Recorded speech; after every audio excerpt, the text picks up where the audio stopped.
Bismillahirrahmanirrahim. Bismillahirrahmanirrahim. Bismillahirrahmanirrahim. Astagfirullahaladzim.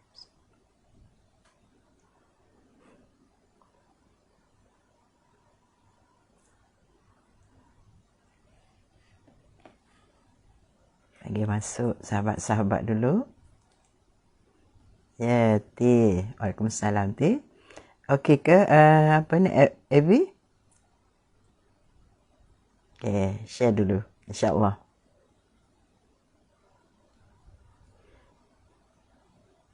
Bagi masuk dulu sikit, 3-4 orang dulu. Kita teruskan 6:40. Okey. Okey, surah An-Nur. Terima kasih. Alhamdulillah, alhamdulillah.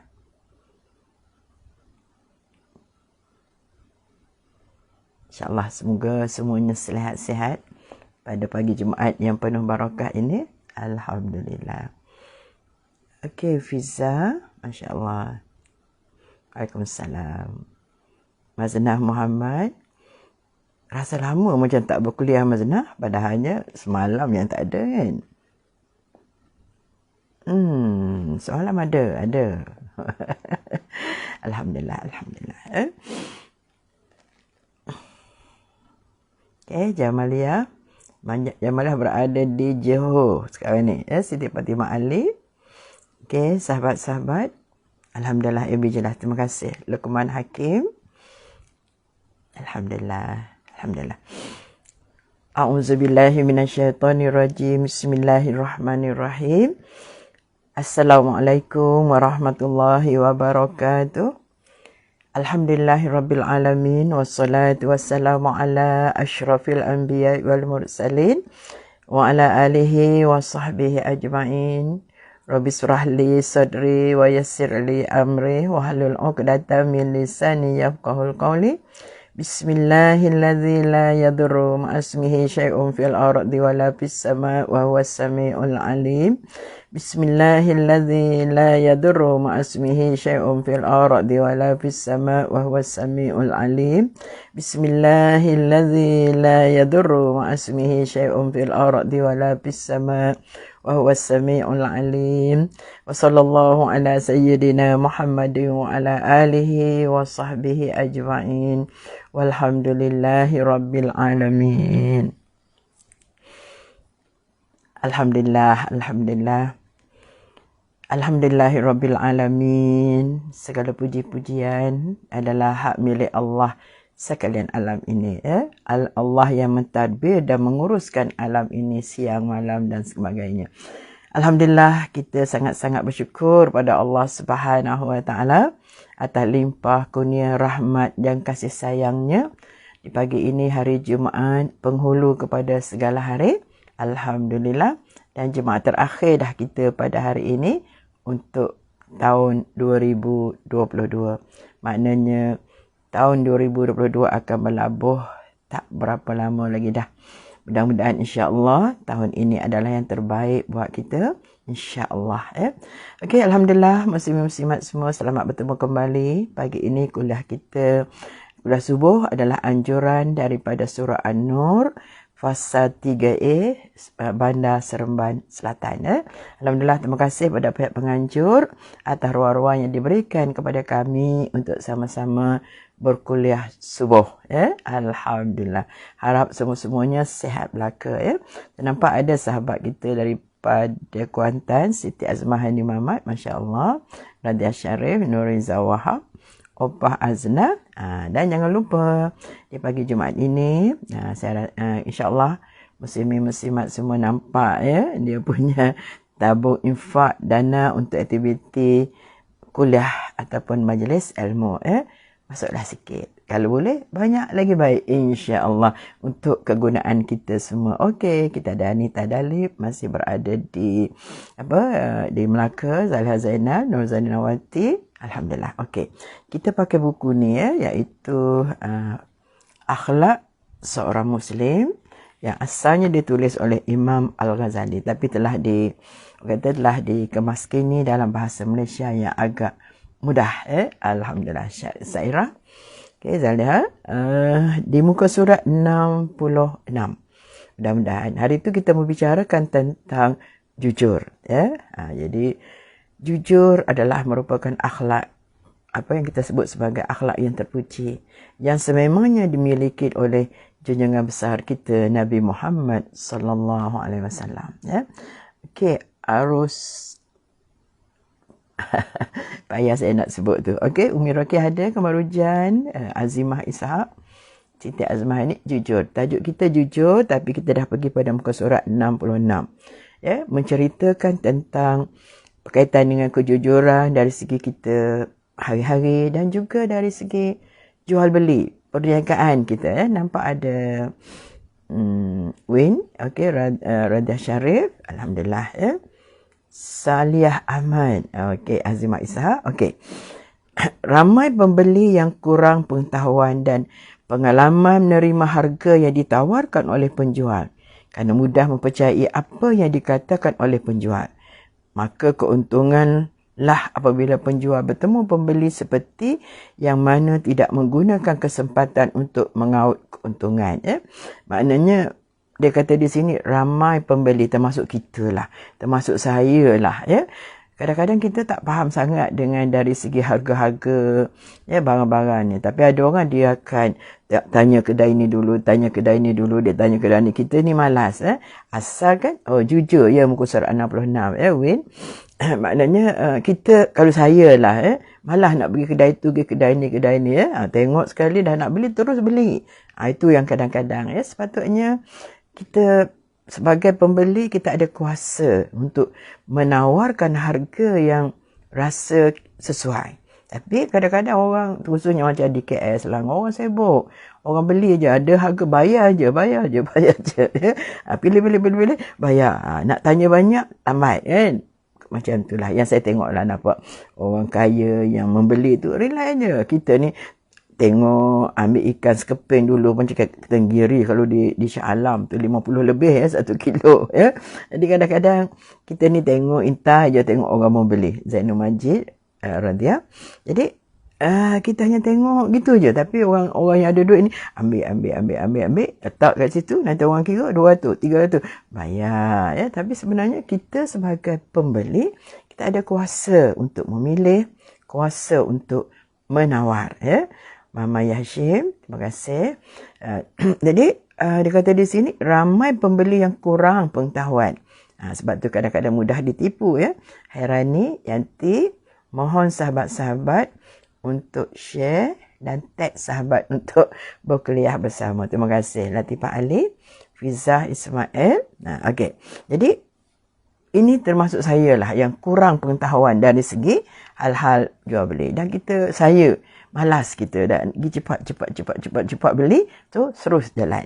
Kalau boleh macam tu. Tapi ada setengah orang dia suka dia pergi situ sini, dia kedai, dia bandingkan harga baru dia beli. Itu yang terbaik.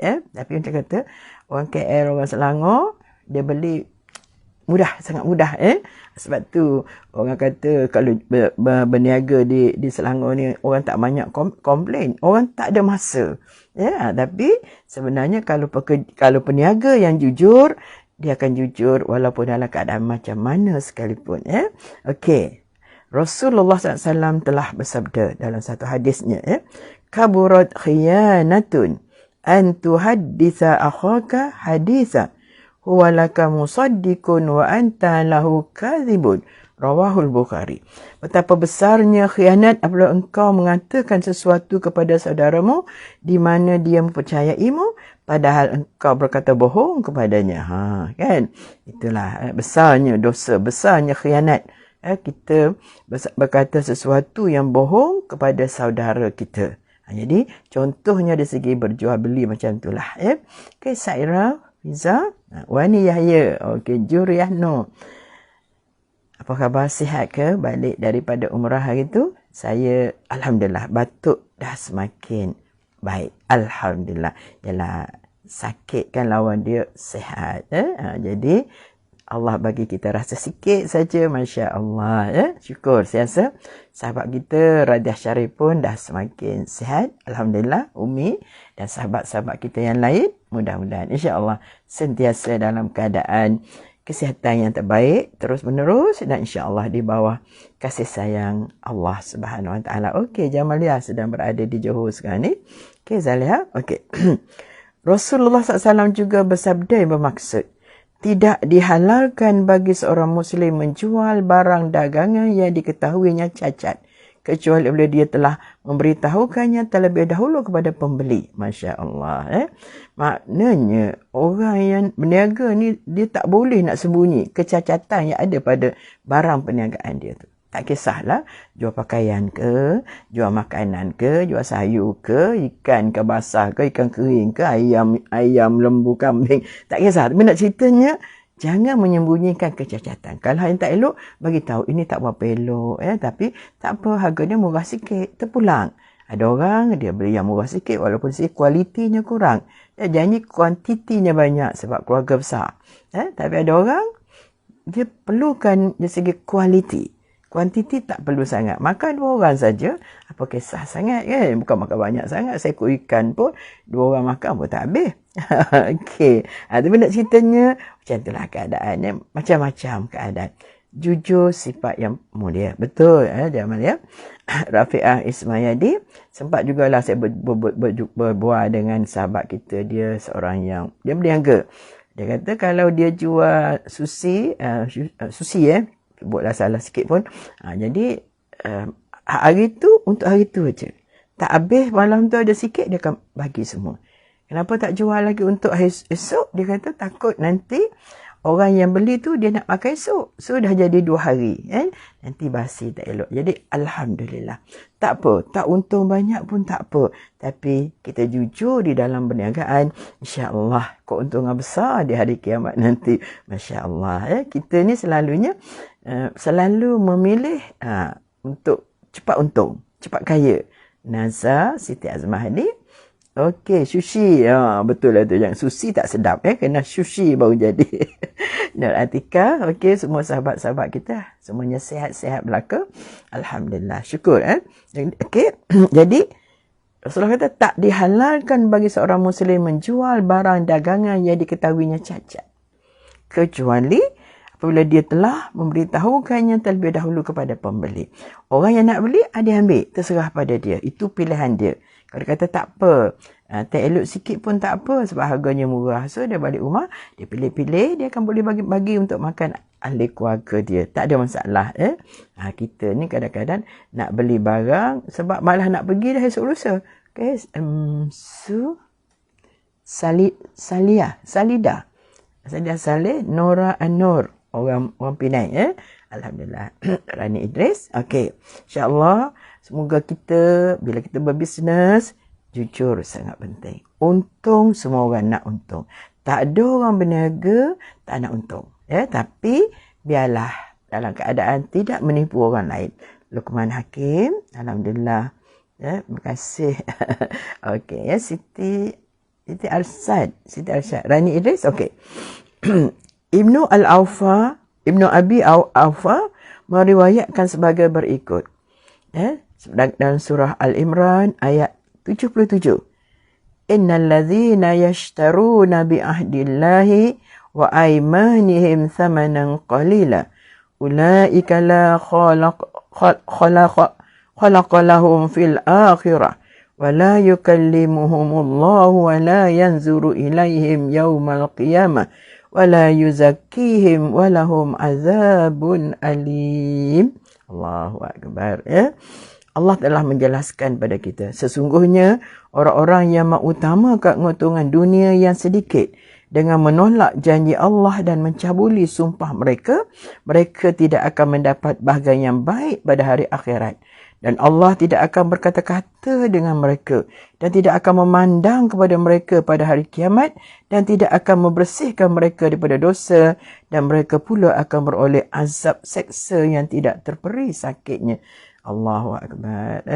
Wani Yahya, Nur Antikah, Induk Imah. Okey. Jadi Allah dah memberi peringatan kepada kita semua.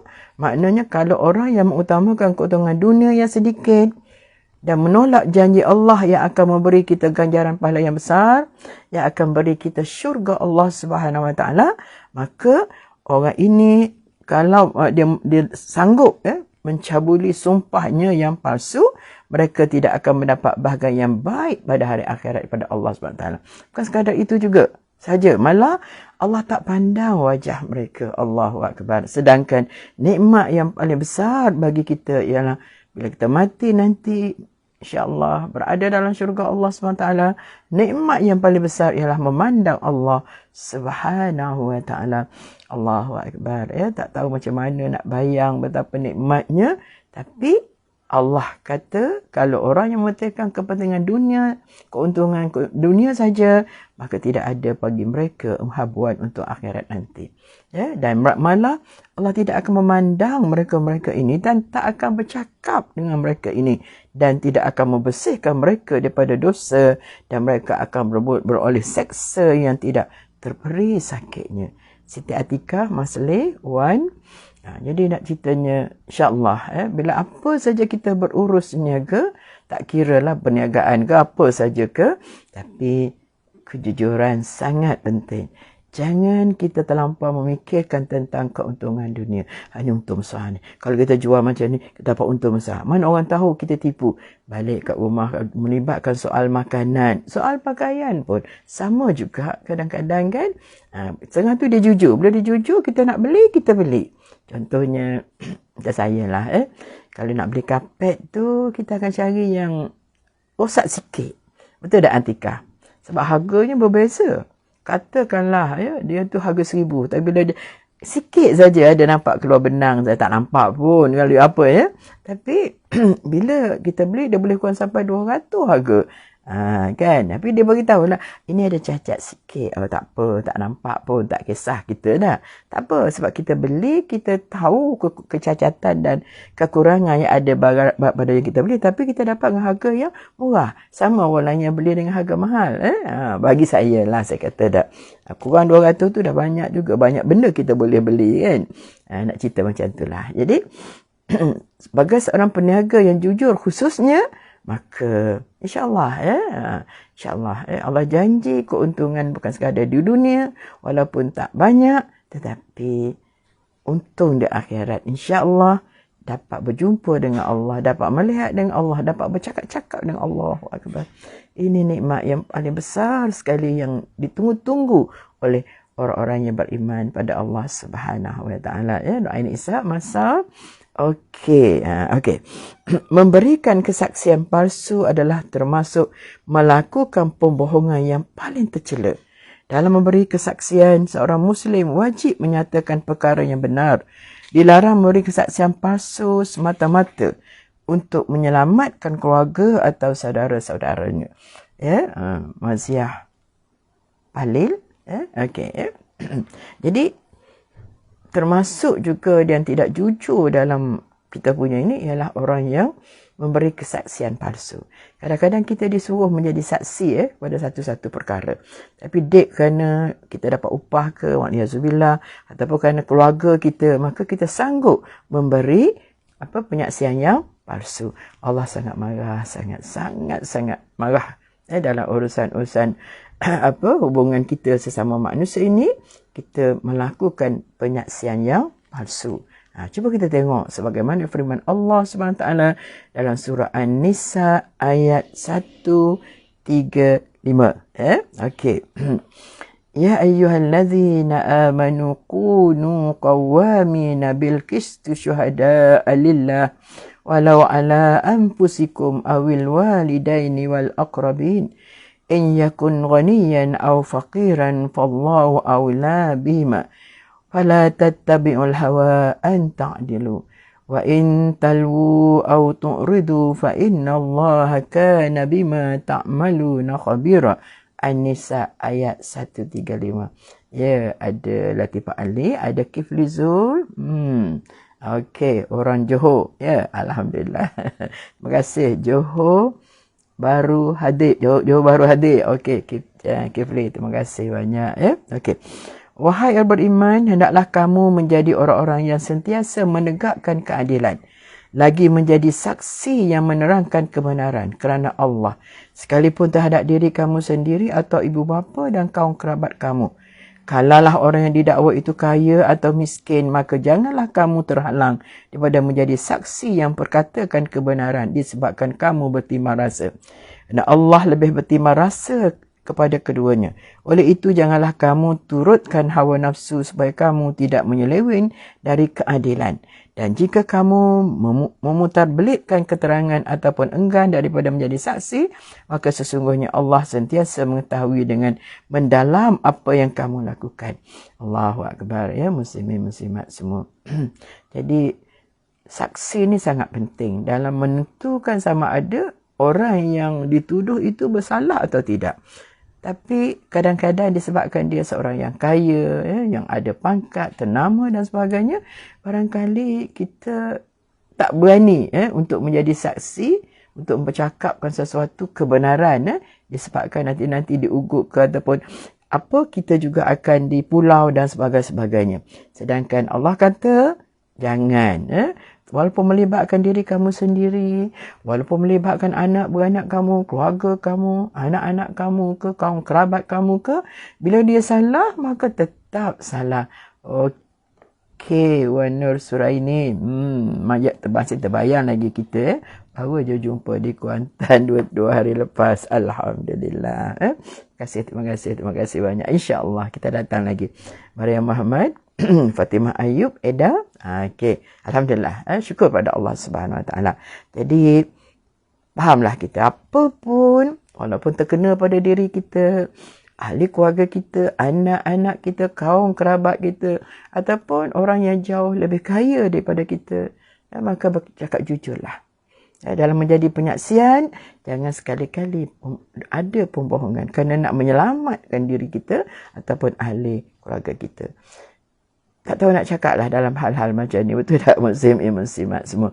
Saya tak pernah lagi lah menjadi saksi apa-apa pun.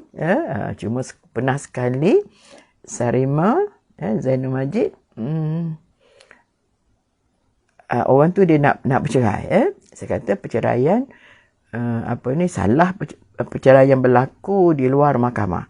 Sebab kalau nak bercerai, memang bercerai di mahkamah. Mohon di mahkamah, nak bercerai, di hadapan hakim, lapaskan cerai. Itu yang sepatutnya. Kenapa perkara ini berlaku begitu? Ikut kita lah, nak cerai kat mana-mana ke? Tak boleh. Sebabnya bukan tak boleh macam mana. Sebab nanti dia dah lapar cerai. Tapi bila sampai di hadapan hakim, dia cakap dia tak cerai pun. Cuba bayangkan. Dia sanggup menipu. Kan? Jadi, isteri mengadu, suami dah cerai dia. Tapi bila sampai mahkamah, suami kata dia tak cakap pun. Dia tak ingat dia cakap bila. Ataupun dia kata, masa dia cakap tu, dalam keadaan dia tak penat sangat ataupun mengantuk. Contoh-contoh lah. Jadi, sebab tu perceraian, kalau ikut peraturan yang ada, yang ada negeri, naklah berlaku di dalam mahkamah, di hadapan hakim. Sebab dia tak boleh nak dolak dalik lagi. Tapi kadang-kadang bila di luar macam tu lah. Sekali tu ada pasangan, dia datang untuk dapat khidmat nasihat. Okey lah. Lepas tu dia bercakap, Ustazah, saya nak lepaskan isteri saya. Saya nak Ustazah menjadi saksi dalam perceraian saya ini. Dia kata, Ustazah, saya tak nak. Jadi kita tahu sedikit tentang undang-undang tu. Kita tak nak lah bila ada apa cerai di hadapan kita. Kalau apa-apa memang kita kena naik mahkamah. Maknanya, tapi dia nak biar ada saksi bahawasanya perceraian ini berlaku.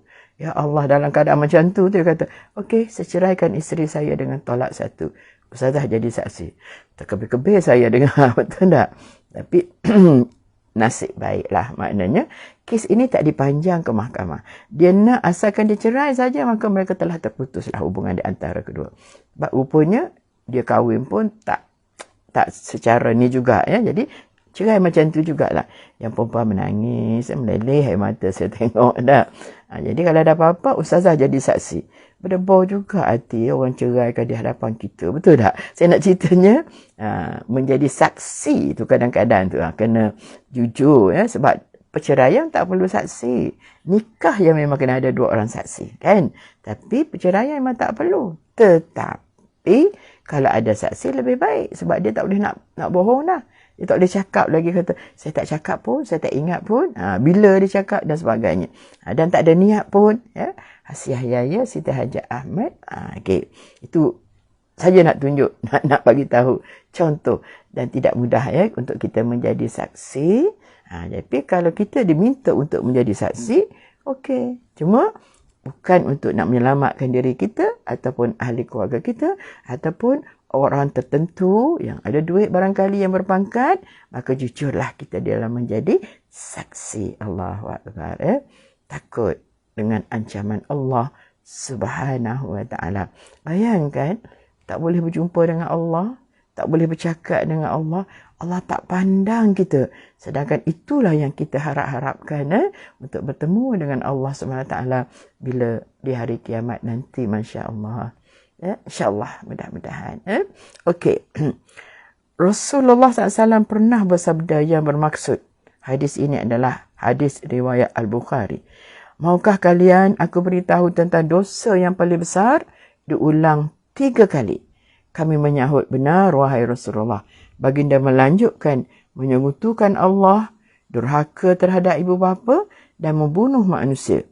Pada masa itu baginda melihat sebatang tongkat kemudian baginda duduk. Lalu menyambung ucapannya. Demikian juga kata-kata palsu dan kesaksian palsu. Baginda mengulang-ulang ucapan itu sehingga kami mengharapkan baginda diam. Ya. Mana ada 3 dia kata, maukah kalian aku beritahu tentang dosa yang paling besar? Diulang 3 kali. Kami jawab, benar wahai Rasulullah. Baginda melanjutkan. Pertama, menyekutukan Allah Subhanahu wa taala, durhaka terhadap ibu bapa dan membunuh manusia. Itu 3 disebut. Tapi belum habis lagi cerita dia, betul tak?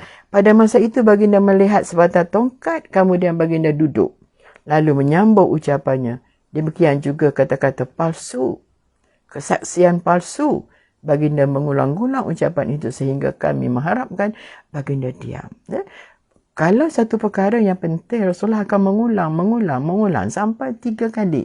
Maknanya, nak ceritanya bukan sekadar hak 3 tu tadi, malah Rasulullah menambah 2 perkara lagi. Pertama, kata-kata palsu. Yang kedua, penyaksian yang palsu. Mengulang sampai sahabat kata, rasa macam nak suruh Rasulullah diam. Nak cerita macam tu sekali.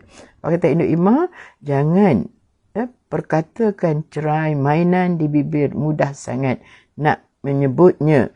Betul, na'udzubillah min zalik. Betul. Itulah kadang-kadang minta maaf. Ada bukan semualah. Ada setengah-setengah suami memang dia cakap pun, tapi dia boleh tak mengaku tu. Itu masalahnya. Jadi kalau kita ada bersama, kita jadi saksi, kita cakap benarlah.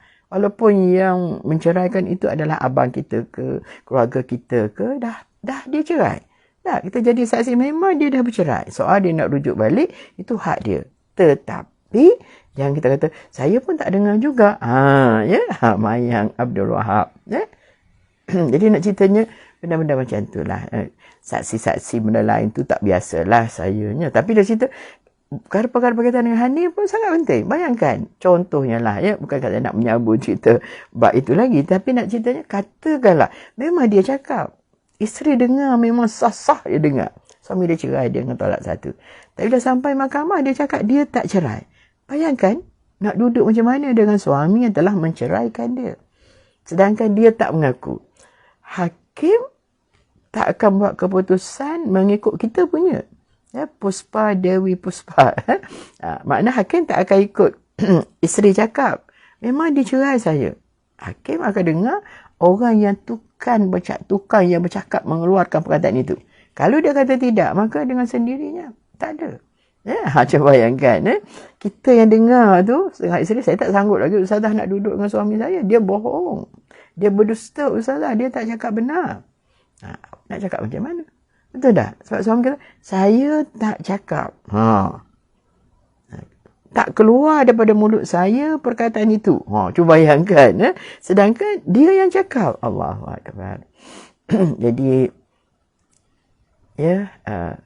orang yang cakap tu kena bertanggungjawab lah. Apa pun risiko kita tahu sebab kita dah cakap. Kalau kata baru cerai tolak satu, so boleh rujuk lagi. Tidak ada masalah kan? Kita semua tahu. Okey. Khadijah Hussein. Okey. Masa. Ya, apa dia dah? Jangan buat main-main perkara cerai ni kan? Betul. Jangan tak mengaku. Bila dah cakap, ada setengah, Ustazah, saya tak nak duduk lagi dah dengan suami saya, Ustazah, sebab dia mencerai saya, Ustazah. Tapi bila sampai mahkamah, dia kata tidak cerai. Dan memang hakim kata tak cerai. Tapi saya tak nak duduk dah dengan dia. Macam ni puan. Puan mohon cerai lagi sekali. Di mahkamah, sebab kita tak puas hati. Ini kita mohon.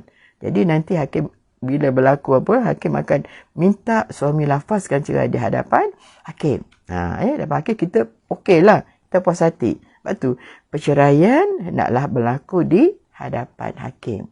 Jangan berlaku di luar mahkamah, sebab tu orang cerai di luar mahkamah denda. Okey, Rashid Riza. Okey. Jadi jangan, makna orang yang bercakap pun jangan cakap bohong.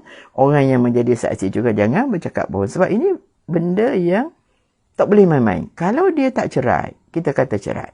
Tak pasal-pasal orang ni berpisah. Ataupun dia dah cerai, kita kata tidak. Bayangkan hubungan mereka selepas keadaan itu berlaku. Kan? Takut sangat saya benda-benda macam ni. Okey, Kamkama. Okey, terima kasih banyak-banyak kepada semua. Okey. Rasulullah SAW benar-benar mengindahkan segala perkataan yang pernah baginda ucap dan menghargai setiap perkataan yang baginda dengar. Sebelum Rasulullah SAW diangkat menjadi Nabi dan Rasul, baginda punya akhlak yang baik. Maknanya Rasulullah bila bercakap, dia akan gunakan bahasa yang cantik, mengindahkan percakapan dia, Masya Allah. Ya? Dan pernah baginda ucap dan menghargai setiap perkataan yang baginda dengar. Menghargai lagi. Jadi, bila orang tu cakap perkataan baik, dia menghargai. Apa yang dia dengar, dia akan menghargai. Ucap terima kasih. Maksudnya tak? Hidup kita ni tak boleh lah kalau tak ada ucapan terima kasih.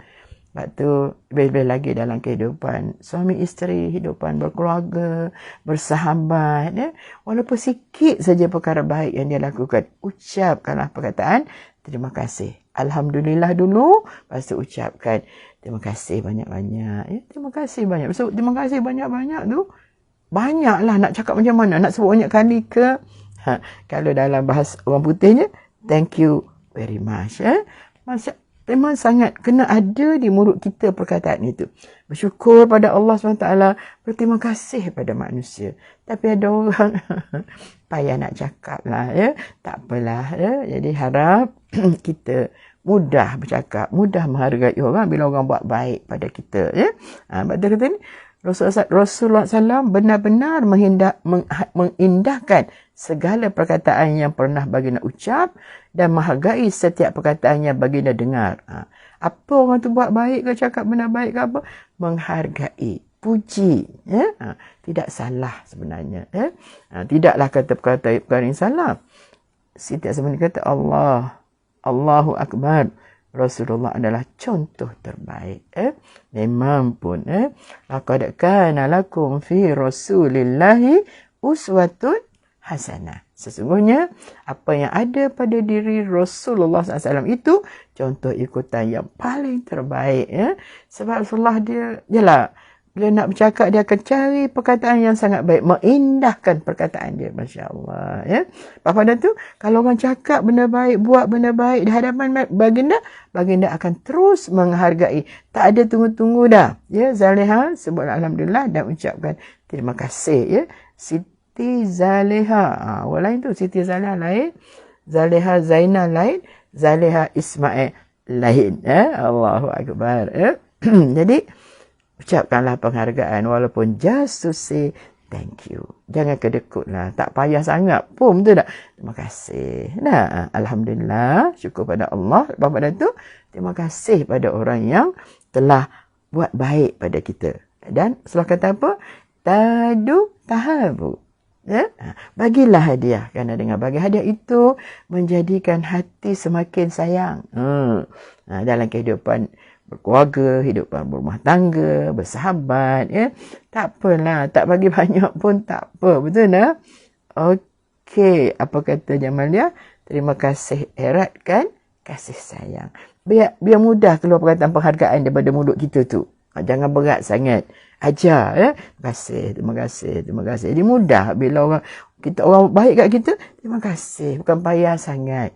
Kadang-kadang manusia ni, dia memanglah niat tu lillahi ta'ala. Betul tak Jamalia? Leha? Tetapi kadang-kadang nak juga ucapan itu. Terima kasih banyak-banyak. Contoh. Janganlah berat sangat kan. Allahu Akbar. Allah bagi mulut kat kita tu. Bolehlah. Justru cakap benda baik. Man kana yu'minu billahi wal yawmil akhir falyakul khairan aw liyasmut. Siapa beriman dengan Allah Subhanahu Wa Taala, maka hendaklah dia bercakap yang baik. Tak ada benda baik dia. Jadi bila ada benda baik, ucapan-ucapan alhamdulillah, ucapan terima kasih dilakukan dalam kehidupan kita semasa dalam rumah tangga, bersahabat, maka sangat indah.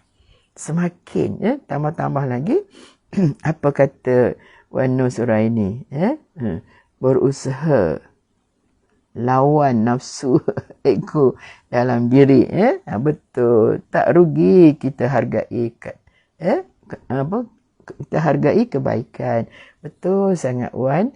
Sungguh bukan tak salahnya sekarang kata terima kasih banyak-banyak, terima kasih, tak ada apa kita nak bagi, nak balas kebaikan, tetapi bila kita cakap terima kasih, kita lega rasa dah. Pandai dia menghargai kita. Cuba kita naik tinggal, Wan. Naik kereta tinggal terus macam tu aja dah. Kita pun terkebir-kebir, hantar dia. Tak adalah cakap, terima kasih, angkat tangan bye. Rasa di hati. Amboi, sombongnya dia. Betul tak? Padahal kita pun taklah mengharap begitu. Tapi, bila ucapan terima kasih itu terkeluar daripada mulut dia, kita rasa, oh, dia ni orang yang baik. Walaupun kita buatnya baik sikit saja, tapi lama ucapan terima kasih tu sampai duduk jauh, duduk bye-bye lagi Wan, kan? Betul tak Jamalia? Sorrylah, saya teringat masa jumpa sahabat-sahabat di Kuantan hari tu, Masya Allah, sampai dah jauh tu duduk paling lagi, duduk bye-bye lagi. Ya betul Ustazah, rasa dihargai walaupun hanya terima kasih saja, tak apa dah. Allah pun dia tak nak kita balas apa-apa. Nak balas dengan perkataan Alhamdulillah. Syukur pada Allah atas nikmat-nikmat yang Allah kurniakan pada kita. Kemungkinan kita tak mampu nak membalasnya. Tak mampu. Allah lebih-lebih lagi dengan nikmat yang tidak terhingga yang Allah kurniakan pada kita. Ya, start daripada bangun tadi lagi. Sampailah kepada sekarang ini. Sampai kita dipilih untuk berada di dalam majlis ilmu yang disebut sebagai taman-taman syurga. Masya Allah, ya. Sekejap saja masa berlalu. Nampaknya kita masih ada lagi sikit lagi. Okey, Anita, ya. Betul, terasa orang kata terhutang budi ke, terhutang ke apa, tak kisah, ya. Tapi menceritakan hebatnya Nabi Muhammad SAW. Sebelum dia diangkat menjadi Rasul pun, bila dia nak bercakap, dia akan indahkan bahasa. Maksudnya, cari bahasa-bahasa yang cantik supaya orang dengar tu rasa gembira. Tak adalah rasa dengar kata dia saja, Allah. Macam tu dia cakap. Bila jumpa contohnya, lah. Ingat ke ni sangat? Padahal tak ada apa pun. Allahu Akbar. Santunilah dengan baik. Dadak Kamarujan dan Pak Ali. Live ceramah. Jangan lupa support surah An-Nur dengan infak dan taja. Saya siapa berminat untuk nak taja kuliah orang ni ada, ya, kadang-kadang ada.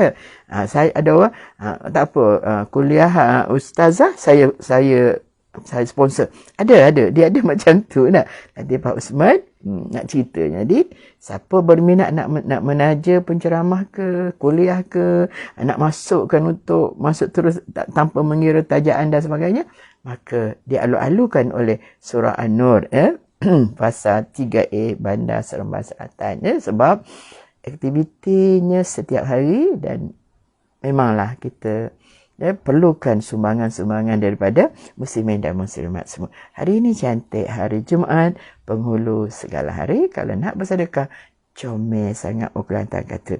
Kita ada Siti Razia, Muhammad Lazim, Latifah Usman. Okey, Sairah lisan. Okey, masa. Okey. Jangan lupa, tak masuk banyak, masuk sikit. Malah masuk sikit, masuk banyak, ya. Nazibah Budin. Okey. Seterusnya, Abdullah bin Abi Al-Hamsa meriwayatkan pengalamannya dengan Rasulullah SAW sebagai berikut.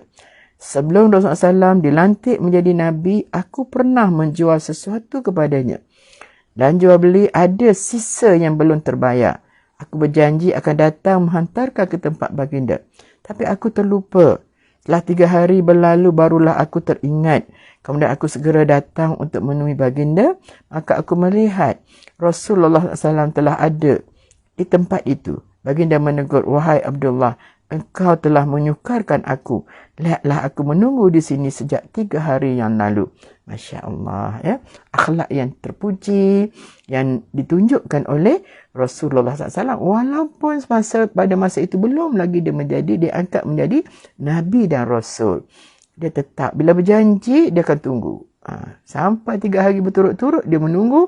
Sampailah Abdullah yang nak jual barang tu, akan menghantarkan barang itu, baru teringat. Dia terlupa. Tapi dia bercakap. Dia kata, wahai Abdullah, engkau telah menyukarkan aku. Lihatlah aku menunggu di sini sejak 3 hari yang lalu. Macam tu je dia cakap. Marah dah tu kita rasa tak. Tapi kalau kita, sumpah seranah. 3 hari kita menunggu sampai kita tak boleh buat kerja lain. Duk tunggu. Cuba bayangkan. Akhlak Rasulullah SAW. Walaupun sebelum menjadi Nabi dan Rasul, dia sudah bergelar Al-Amin. Apa makna Al-Amin? Benar. Jujur. Amanah. Masya Allah. Mudah-mudahan. Okey. Apa kata Atika? Semoga Allah jadikan kita semua orang-orang yang beriman dan amanah. InsyaAllah. Doakan. Dan juga, kita juga selalu membaca kisah-kisah para Nabi dan Rasul. Kisah-kisah para sahabat. InsyaAllah kita akan terikut-ikut dengan akhlak-akhlak yang terpuji ini. InsyaAllah. Baginda menunggu di tempatnya sesuai dengan perjanjian yang telah dibuat oleh kedua belah pihak. Pada masa Rasulullah SAW masih hidup, baginda pernah berjanji kepada Jabir bin Abdullah hendak memberikan sebahagian daripada wang yang akan diterima oleh Baitul Mal dari Bahrain. Tapi baginda wafat sebelum menunaikan janjinya. Setelah masa berlalu, Khalifah Abu Bakar As-Siddiq menerima wang daripada Bahrain. Ketika itu, Khalifah Abu Bakar berseru mengingatkan kaum muslimin. Barang siapa pernah berjanji dengan Rasulullah SAW, maka datanglah kepada kami. Masya Allah. Ya. Walaupun tuannya tak ada, Rasulullah dah meninggal, tapi diteruskan oleh sahabatnya Abu Bakar As-Siddiq tanya, siapa yang pernah dijanjikan oleh Rasulullah SAW untuk mendapat wang. Ya. Jadi itu dibuat oleh sahabat.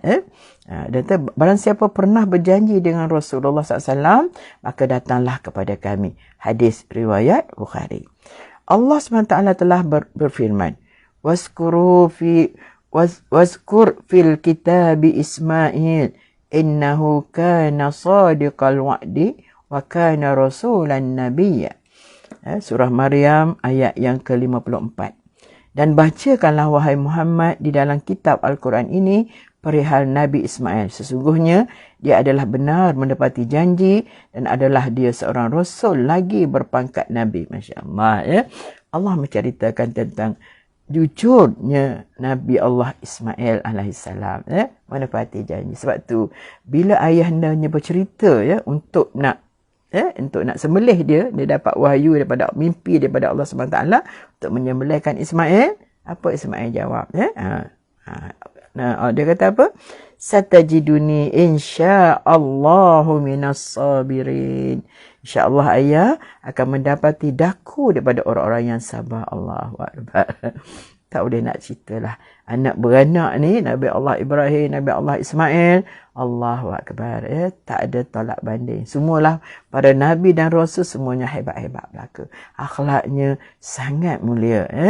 Sampaikan bila ayahnya menceritakan nak sembelih dia, Tak ada apa. Tak apa. Engkau akan dapati diri aku orang yang sangat sabar. Allahu Akbar. Kalau kita lah lari tak balik rumah dah. Betul tak? Tak payah kata nak sembelih lah. Ayah nak pukul saja. Tak balik rumah dah. Kan? Allahu Akbar. Allah SWT menyebut dalam Al-Quran akhlak Nabi Allah Ismail alaihissalam merupakan petunjuk betapa pentingnya janji. Nabi Ismail alaihissalam orang yang sangat setia kepada janji. Semasa baginda menyerahkan diri pada ayahnya untuk disembelih atas perintah Allah, pada masa itu beliau berkata pada ayahnya Nabi Allah Ibrahim alaihissalam, "Satajiduni insyaallahu minas sabirin." Biasa sangatlah kita cerita-cerita Nabi Allah Ibrahim dan Nabi Allah Ismail, terutama sekali bila dalam bab penyembelihan korban. Supaya kita sendiri sentiasa menepati janji. Kalau janji, mesti tepati. Jangan menipu. Jangan bohong. Nanti kita digelar sebagai orang yang munafik. Okey. Seterusnya, sikit lagi. Allah SWT telah berfirman dalam surah As-Saffat. Tadi pun ayat As-Saffat juga. Ayat 102. Qala ya bunayya inni ara fil manami anni azbahuka fanzur maza tara. Nabi Ibrahim berkata, wahai anak kesayanganku, sesungguhnya aku melihat dalam mimpi bahawa aku akan menyembelihmu, maka fikirkanlah apa pendapatmu. Ya Allah, dua beranak ni, Masya Allah, tak ada tolak banding lah.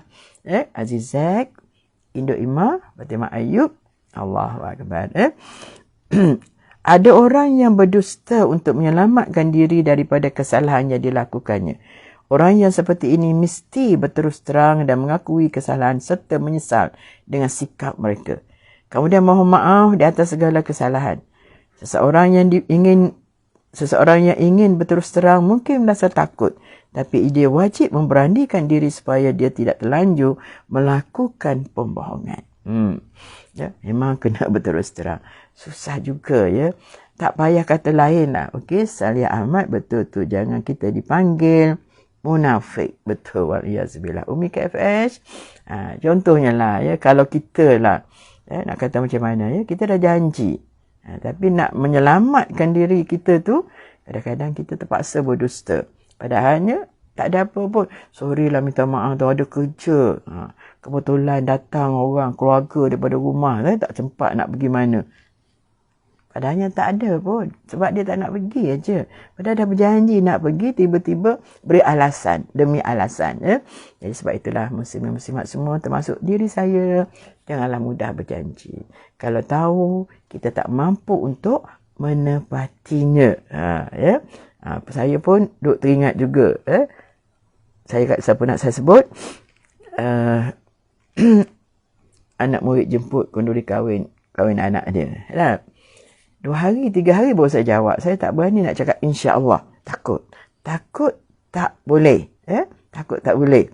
Pada tu, apa kata, kadang-kadang ada orang yang tak mengaku kesilapan diri, sanggup menuduh orang lain. Betul kan Marujan? Saya setuju tu.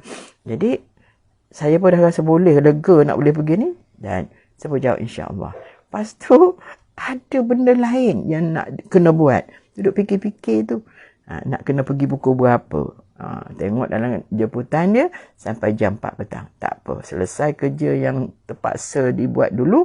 Maka lepas tu saya akan pergi. Sebab kita tak cakap nak pergi pukul berapa. Janji khemah tak tutup lagi. Nak ceritanya. Takut kita berjanji tiba-tiba kita tak boleh tunaikan. Dan kita dah menggunakan perkataan insya-Allah. Jadi jangan mudah menyebut insya-Allah saya datang, insya-Allah saya pergi, insya-Allah saya buat. Tapi kalau kita rasa kita tak boleh buat, jangan kita berjanji. Walaupun benda tu kecil saja kita rasakan, muslimin-muslimat semua. Okey, insya-Allah kita ambil masa sikit lagi. Jadi ada orang yang berdusta untuk menyelamatkan diri pada kesalahan yang dilakukannya. Orang seperti ini mesti berterus terang dan mengakui kesalahan serta menyesal dengan sikap mereka. Satu lagi masalah. Kita buat salah dengan orang.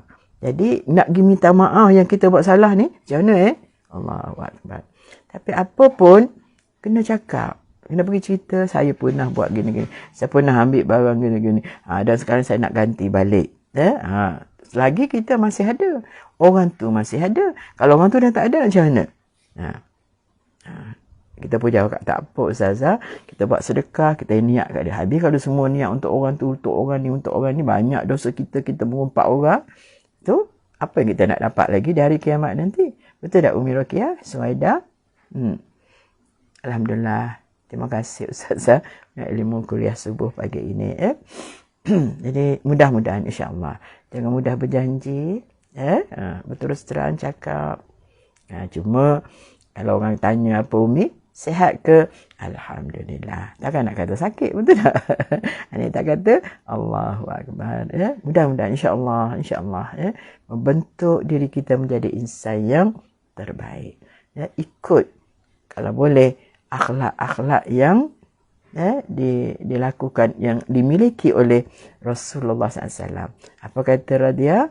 Memaafkan semua orang. Betul sangat. Kadang-kadang kita pun buat salah juga kan. Banyak salah kita. Jadi kalau kita boleh maafkan orang, maka insya-Allah Allah ketuk hati orang lain pula untuk memaafkan diri kita. Okey, Wan Nusriani, betul.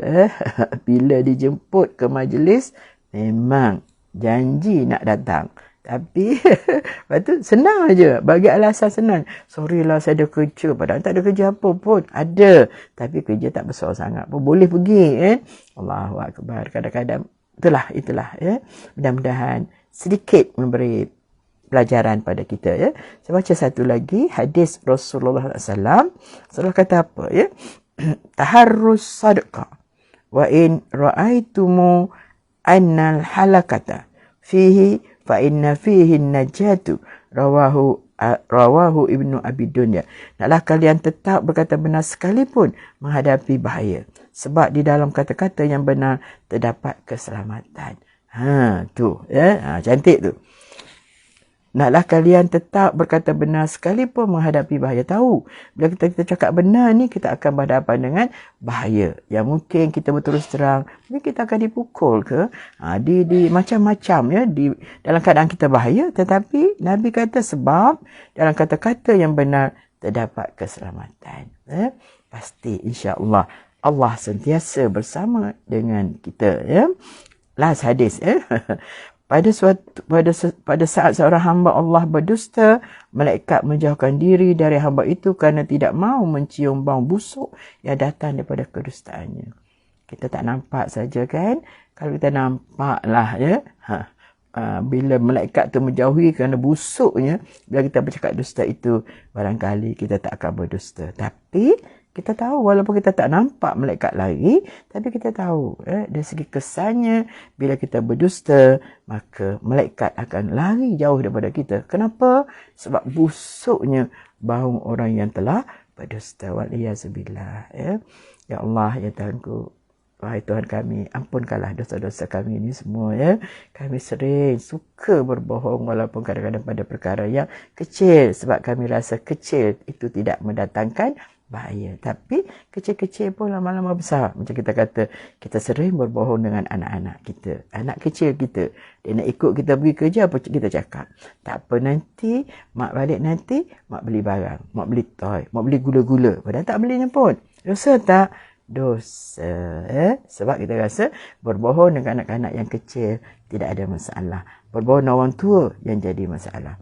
Tapi ada sahabat kita jawab semalam, tak apa Ustazah, nanti dia dah besar kita cakap balik kat dia. Mak minta maaf dulu, mak pernah bohong. Dia pun tak ingat berkali dah. Jadi jangan biasakan diri untuk berbohong kerana nak menyelamatkan diri kita daripada bahaya dan sebagainya. Tapi ingat, Allahu Akbar. InsyaAllah mudah-mudahan kita tidak mudah untuk berbohong, bercakap benar walaupun dalam keadaan bahaya, kerana dalam kebenaran itu ada keselamatan buat diri kita, sebab yang jaga kita ialah Allah Subhanahu Wa Taala. Allah suka kita supaya bercakap benar walaupun dalam keadaan kita macam mana sekalipun.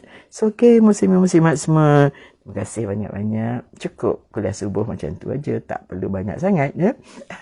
Okey, insya-Allah barangkali ada ruang peluang kita bertemu lagi dalam kuliah subuh yang lain pada bulan yang akan datang. Insya-Allah.